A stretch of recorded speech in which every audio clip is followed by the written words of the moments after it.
Selamat pagi, bersama saya, Cindy Raja. Mari awali aktivitas dan pelayanan Anda melalui renungan pagi. Yesus, nama di atas segala nama. Yesus adalah Alfa dan Omega, pencipta langit dan bumi, pemberi setiap pemberian yang baik dan sempurna, dan pemikul beban besar kita. Kepada mereka yang hancur oleh dosa, Dia adalah juru selamat yang sempurna, perantara yang agung, perantara yang maha kuasa, dan kapten keselamatan kita. Ditulis oleh Ellen G. White bersama Pendeta Denny Kanajo. Selamat mendengarkan. Shalom. Selamat pagi para pendengar yang diberkati oleh Tuhan dimanapun Anda berada saat ini. Kita akan sama-sama mendengarkan firman Tuhan melalui audio renungan pagi pada tanggal 15 November 2024 dengan judul yang tidak bersalah.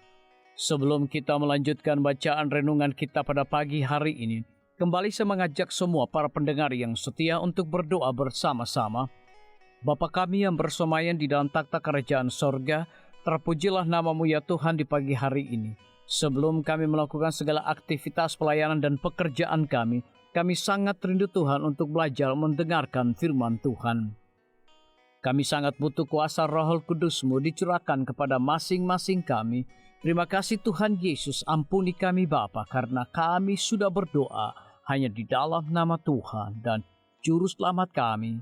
Amin. Ayat inti kita terambil di dalam Yohanes 5 ayat yang ke-22, demikian firman Tuhan. Bapa tidak menghakimi siapapun, melainkan telah menyerahkan penghakiman itu seluruhnya kepada Anak. Mari kita ikuti penjelasannya. Antara kedatangan Kristus yang pertama dan yang kedua kali akan terlihat perbedaan yang luar biasa. Tidak ada bahasa manusia yang dapat menggambarkan pemandangan kedatangan anak manusia yang kedua kali di atas awan-awan. Dia akan datang dengan kemuliaannya sendiri dan dengan kemuliaan Bapa dan para malaikat kudus. Dia akan datang mengenakan jubah terang yang telah dikenakannya sejak hari-hari kekekalan. Malaikat akan menemaninya. 10.000 kali berlaksa-laksa akan mengawal dia dalam perjalanannya kembali ke bumi. Suara Kristus akan menembusi setiap kuburan dan menembus telinga orang-orang mati, dan semua orang yang di dalam kuburan akan keluar. Dan di hadapannya akan dikumpulkan semua bangsa. Dia yang mati untuk umat manusia akan menghakimi mereka di hari terakhir, karena Bapa telah memberikan kuasa kepadanya untuk menghakimi, karena ia adalah anak manusia. Betapa hari itu akan tiba ketika mereka yang menolak Kristus akan memandang dia yang telah tertikam oleh sebab dosa-dosa mereka. Mereka kemudian akan tahu bahwa dia telah menawarkan mereka seluruh sorga jika mereka mau berdiri di sisinya sebagai anak-anak yang taat, bahwa dia telah membayar harga yang tak terhingga untuk penebusan mereka. Tetapi mereka tidak mau menerima kebebasan dari perbudakan dosa yang menyakitkan itu. Saat mereka menatap kemuliaannya, terlintas di benak mereka kenangan tentang anak manusia yang terbungkus dalam pakaian manusia. Mereka mengingat bagaimana mereka memperlakukan dia, bagaimana mereka menolak dia, dan berpihak pada kemurtadan besar itu. Adegan kehidupan Kristus muncul di hadapan mereka dengan sangat jelas. Semua yang dia lakukan, semua yang dia katakan, kehinaan yang dia alami ketika turun dari sorga untuk menyelamatkan mereka dari noda dosa, itu di hadapan kepada mereka sebagai penghukuman. Sekali lagi mereka mendengar suara Pilatus berkata, "Aku sama sekali tidak menemukan kesalahan padanya."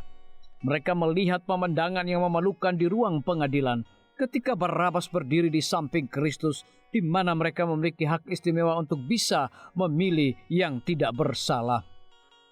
Mereka mendengar lagi kata-kata Pilatus, "Siapa yang kamu kehendaki kubebaskan bagimu? Yesus, Barabas, atau Yesus yang disebut Kristus?" Mereka mendengar jawaban, "Enyalah orang ini dan bebaskan Barabas bagi kami." Terhadap pertanyaan Pilatus, "Jika begitu, apakah yang harus kuperbuat dengan Yesus yang disebut Kristus?" Jawaban datang, ia harus disalibkan. Disalin dari Majalah Review and Herald 5 September 1899. Renungkan lebih dalam, apakah yang paling mengejutkan saya perihal pemandangan penghakiman ini? Biarlah bacaan renungan kita saat ini akan menjadi berkat bagi kita semua. Kembali saya mengajak semua para pendengar yang setia untuk berdoa bersama-sama.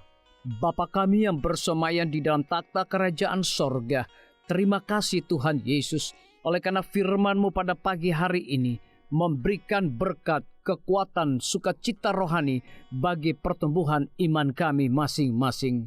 Pada saat ini Tuhan, kembali hamba-Mu berdoa untuk pemerintah kami. Tuhan memberkati Bapak Presiden bersama Wakil Presiden, para menteri dan seluruh stafnya.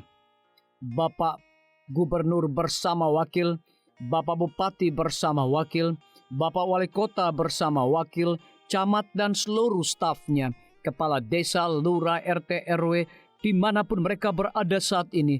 Tuhan lindungi mereka, pelihara mereka, curahkan mereka hikmat pengetahuan sorga, kekuatan kesehatan, agar mereka dapat menjalankan roda pemerintahan boleh sesuai dengan amanah dan titah Tuhan sendiri. Tidak lupa juga kami menyerahkan pimpinan-pimpinan organisasi gerejawi Tuhan dari tingkat yang tertinggi sampai kepada seluruh gembala jemaat. Tuhan urapi mereka, Tuhan berkati mereka. Mereka sangat butuh kuasa Roh Kudus dalam pelayanan mereka setiap hari. Para tim medis, Tuhan berkati dokter umum, dokter spesialis, perawat bidan, para apoteker, dan semua yang memberikan waktu dan tenaga mereka melayani di rumah sakit, puskesmas, bahkan pustu kepada setiap para pasien yang datang membutuhkan pertolongan pelayanan mereka. Engkau berikan mereka sukacita sorga, roh dedikasi yang tinggi, agar mereka dapat memberikan pelayanan yang terbaik, sehingga dengan bantuan dan jemahan Tuhan, semua para pasien dapat memperoleh kesembuhan. Guru-guru, kepala sekolah, setiap siswa, mahasiswa, dosen, rektor di setiap lembaga pendidikan swasta maupun negeri, Tuhan urapi mereka agar mereka dapat mendidik setiap siswa maupun mahasiswa untuk memiliki nilai-nilai religius di dalam diri mereka masing-masing. TNI, Polri, PNS, wira swasta, petani, pedagang, nelayan, ojek online, saudara-saudara kami juga yang ada di dalam penjara, Tuhan hiburkan mereka, Tuhan berkati mereka, cukupkan kebutuhan mereka, dan berikan juga mereka sukacita senantiasa. Para pendengar yang setia yang berulang tahun saat ini dimanapun mereka berada, biarlah dengan bertambahnya usia yang Tuhan percayakan dalam hidup mereka, mereka hidup selalu bersyukur, berterima kasih, dan menjadi saluran berkat bagi sesama manusia. Yang berada di dalam kebimbangan ketidakpastian hidup, Tuhan juga berikan iman yang teguh kepada mereka. Terima kasih Tuhan Yesus, ampuni kami Bapa, karena kami sudah berdoa hanya di dalam nama Tuhan dan Juru Selamat kami. Amin. Demikian firman Tuhan yang telah kita dengarkan.